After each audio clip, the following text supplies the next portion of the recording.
अण्णाभाऊ साठे प्रवेशद्वारावर भोकरदन नाका मित्रमंडळाच्या वतीनं अण्णाभाऊ साठे यांना अभिवादन.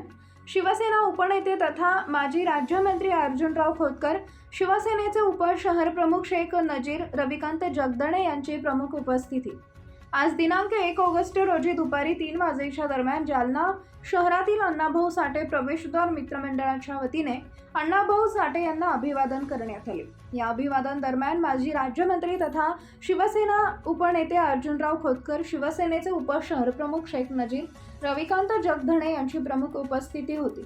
यावेळी अण्णाभाऊ साठे प्रवेशद्वार समिती मंडळाचे अध्यक्ष विलास निकाळजे, उपाध्यक्ष सागर निकाळजे, कार्यक्रमाचे आयोजक बंडू निकाळजे, संदीप कांबळे, राजू कांबळे, माजी नगरसेवक महेंद्र अकोले, रविकांत जगदणे, कृष्णा अंबोरे, सचिन धोगडे, सचिन साळवे, आला बापूरावचे फेमस, अभिनेते सुरेश कांबळे आदींची उपस्थिती होती.